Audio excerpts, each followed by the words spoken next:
Hello, and welcome to the Queen's Curry Kitchen. You are probably wondering, what is wrong with this lady? Why is she cooking at odd times of the day and night, and why is she always in the kitchen? Well, today, the reason I'm in the kitchen is because I have a really special project that I needed to finish. A friend of mine actually gave me, well, 2 bags of these, right?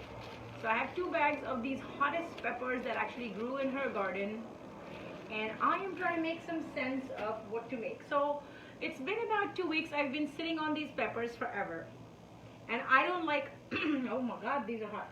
So I don't like heat in my food, and I was just not sure what I wanted to do with it. So, hey Kim, hello Shalini, love you guys.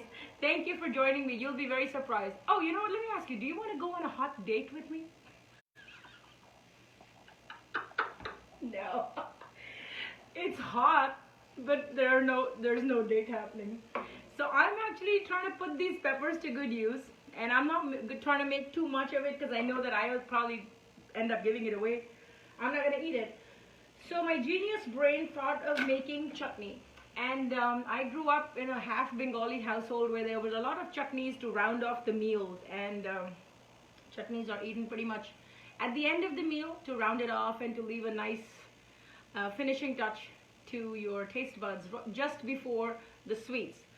And so those chutneys are often a combination of some kind of sweet, some kind of fruit, some kind of vegetable, sweet, sour, tangy, and spicy. So I actually started thinking about this chutney and or pickle that my aunt used to make, which involved using berries, and then she would also use a lot of dry red Szechuan peppers in it.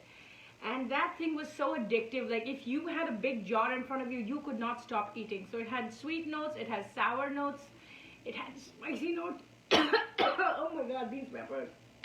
So anyway, so what I did was I went shopping for, oh, excuse me. I went shopping for some plums, and you can see these are really soft and pulpy. I also got some blueberries. This is one, oh sorry, one tiny box of blueberries, right? And of course this is 1 bag of the hottest peppers that grew in her garden. I de-seeded them because I think it's going to just be super duper hot, and I have to wear my gloves, and I'm telling you girls, even with the gloves I can feel my fingers like burning, so I washed it like 100 times. So let's get started. I will bring you up to par with all the other prep that I'm doing, but let's jump right into this. I have a pan here which is nice and warm. Now this thing is going to happen with very little oil. The only oil we need here perhaps is just enough to fry the garlic. Okay? Alright, if it's cold there, Kim, you are going to love this chutney. I'm telling you. It's going to bring you more warmth than any marmalade or any other chutney. Alrighty, so we have some garlic that's going in. We're going to fry this.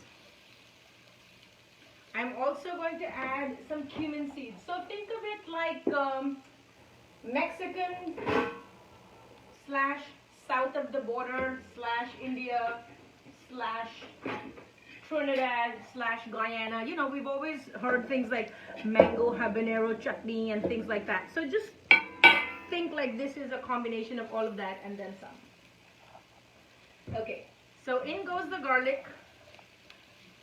Just fry it up really well. Not burn, just fry. And a handful of cumin seeds.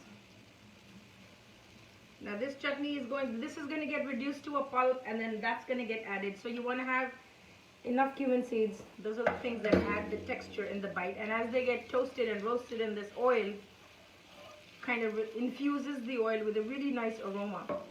Okay, so coming back to the plums, if you bought the right plums, do not buy the don't buy the fruit that actually looks pretty, because oftentimes it's not ready to eat.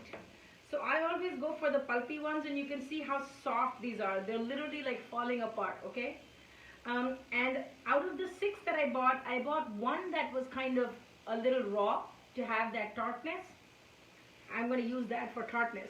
The others that I've used were actually just so ready to eat that it's easy to even peel off the skin. You see how the skin just gives way to the pulp, and see how dark the color on the inside is. That's when you know that this fruit is just really super duper ripe and ready to eat.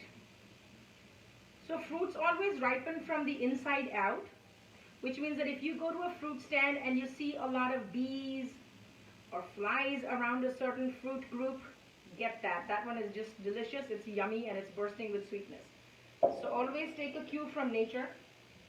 I held on to peeling this on camera because I wanted you guys to see this, right? So here we go. We are going to put everything in there. Make sure you remove the pits.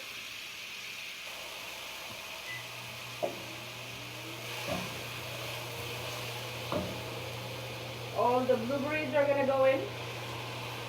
So this is about 6 plums, 1 tiny box of blueberries.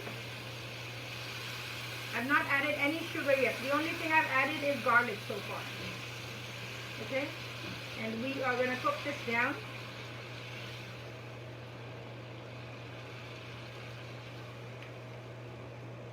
And then this is the one that I've saved on, all held on for tartness.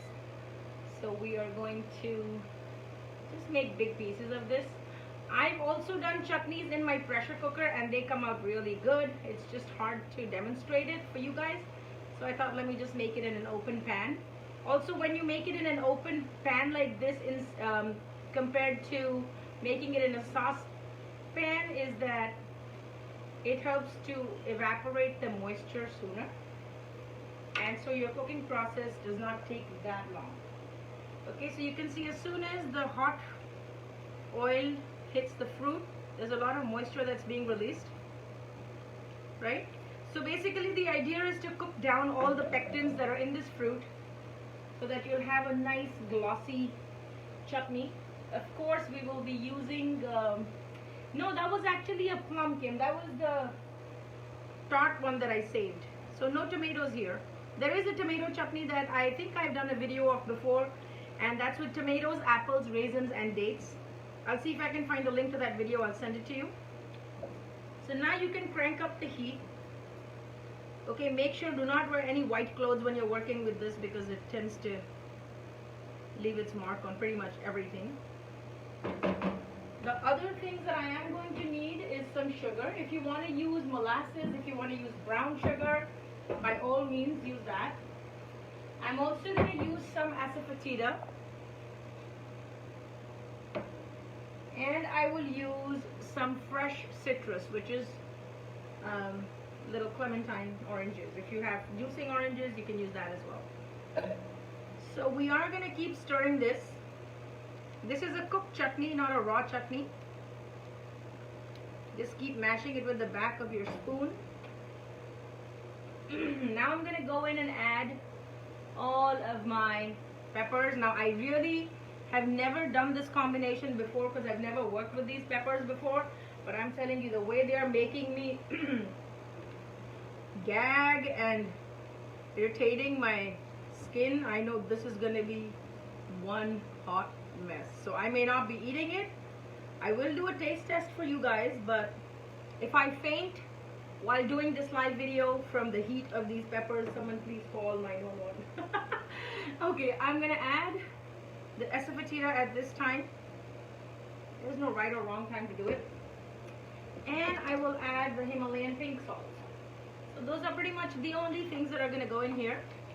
When you're making any kind of chutney or brine or preserved food, try to stay away from chemical salts. So use either rock salt, pink salt, kosher salt, sea salt. Those are always your best options. Okay, so these are breaking down nicely. I can smell the aroma has changed completely from whatever was coming up my way from here after the addition of the peppers.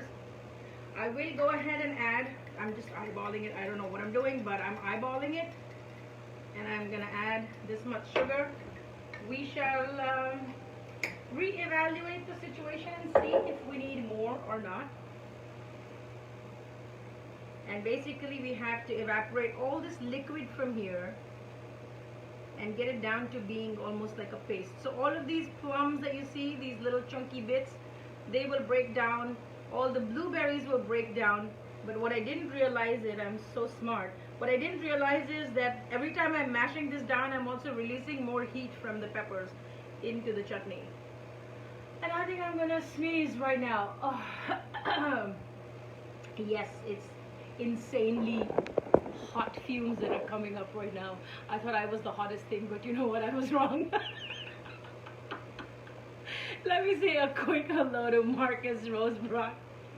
Let me say a quick hello to Rebecca Molinaro. I know it's late in the evening and you've probably got a life, but I appreciate that you came out here to share my heat blasting, death by heat chutney recipe. And I've never done this before, so I'm just using what I know about other fruit chutneys and I'm applying that. Cook it uncovered, and as it disappears, you know what, I'm gonna do a quick taste of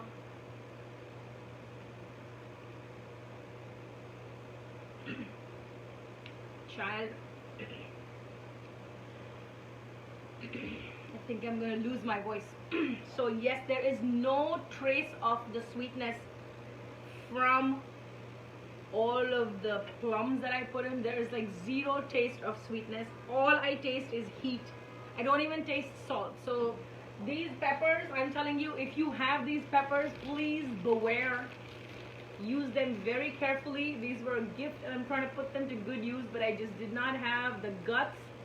Yes, not goats. I think these are pimento or habanero. I'm not sure, but they do look like the ghost pepper. Yes, so these grew in my friend's garden. I'm gonna bring you in and show you what this is actually looking like right now. See this? So to neutralize this heat, I think I'm gonna have to use a ton of more sugar and more salt just to balance this out. I don't know how much more sugar is gonna go in here, but right now all I taste is really just the heat. I don't taste anything, and you know, I don't even like hot food, so maybe I'm giving the vibe for somebody who likes heat in their food. I don't know, bro. I'm just loving the colors of the plum. That's what I'm enjoying. It's super garlicky, but I kid you not, over the heat of the peppers, you can't taste a thing. So I don't know how people eat spicy food. I just can't do it. It's not me. Yes, I'm Indian. Yes, I was born in India, but I love bland food. I like flavor in my food. I just don't like heat. I mean, if I'm gonna taste something and it's going to numb my brain from heat and I'm gonna have tears running down my cheeks, and then I'm gonna pay for it in other ways. Like right now I'm wearing my glasses, but I kid you not, if I had not been wearing these, I'm sure my eyes would have been watering too. Hello Maria, how are you? Good to see you here. So you see this chutney that we're making with plum and all these peppers? This is going on, right? So if you have any fruits that you're trying to hold on to, that you're trying to catch before the season ends, make a chutney. Don't go crazy like me and bring these peppers home. You probably just need one pepper in this whole big batch of chutney. But a good combination is also apple and kiwi chutney. Make strawberry chutney with grated ginger and garam masala. It tastes really good.